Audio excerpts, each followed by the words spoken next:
ورتل القرآن ترتیلا۔ السلام علیکم۔ آج ہم سورہ انفال کی آیت نمبر 72 کے ان مشکل الفاظ کو پڑھنا سیکھیں گے جن کو پڑھتے ہوئے اکثر لوگوں کو مشکل پیش آتی ہے اور وہ کنفیوز ہو جاتے ہیں کہ ان الفاظ کی ادائیگی کیسے کی جائے۔ تو آئیے لیسن سٹارٹ کرتے ہیں۔ بسم اللہ الرحمن الرحیم۔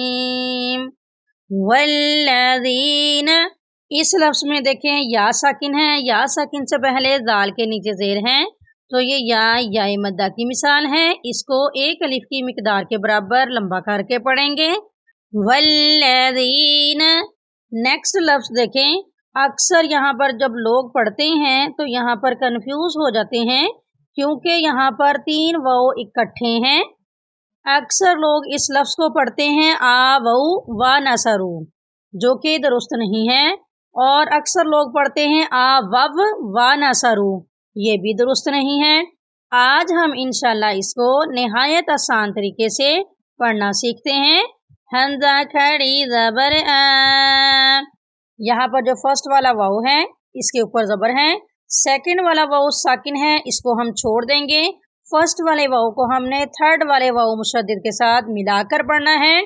واو واو زبر وب، واو زبر و، وب آ وب آ وب، نون زبر ن، سوا زبر سوا، ناسوا، را واو مد پیش رو،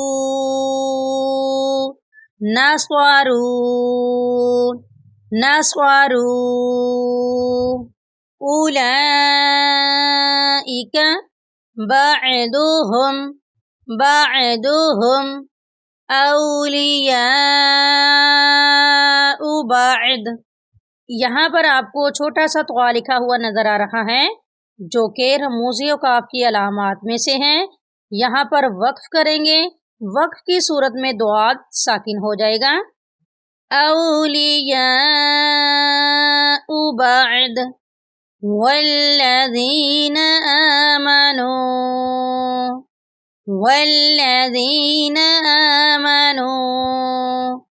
ولم یہاجروا۔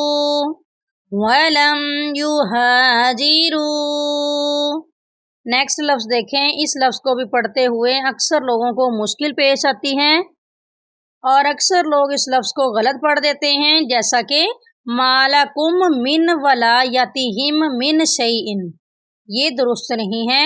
اس کو ہم نے درست طریقے سے پڑھنا سیکھنا ہے۔ یہاں پر دیکھیں الف سے پہلے میم کے اوپر زبر ہے، تو یہ الف مدہ کی مثال ہے، اس کو ایک الف کی مقدار کے برابر لمبا کر کے پڑھیں گے۔ لام کے اوپر زبر ہے، اس کو لمبا نہیں کریں گے۔ کاف کے بعد دیکھیں میم ساکن ہے، میم ساکن کے بعد میم مشدد ہے۔ یہاں پر ہم نے کاف کو میم مشدد کے ساتھ ملا کر پڑھنا ہے اور میم مشدد پر غنہ بھی کرنا ہے۔ میم مشدد کے بعد نون ساکن ہے، نون ساکن کے بعد حروف یرملون میں سے واو ہے، یہاں پر ادغام ہو رہا ہے غنے کے ساتھ۔ اس کے بعد دیکھیں ہا کے بعد میم ساکن ہے، میم ساکن کے بعد پھر میم مشدد ہے، یہاں پر بھی ہم ہا کو میم مشدد کے ساتھ ملا کر پڑھیں گے اور میم مشدد پر غنہ کریں گے۔ غنہ کا مطلب ہے ناک میں آواز لے جانا۔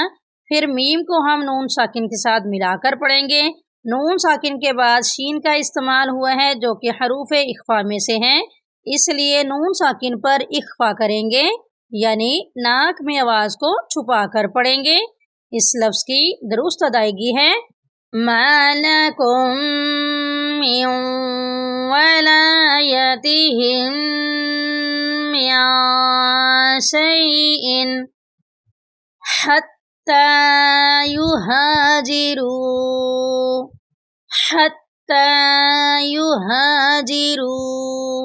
امید ہے آج کے لیسن کی آپ کو سمجھ آ گئی ہوگی۔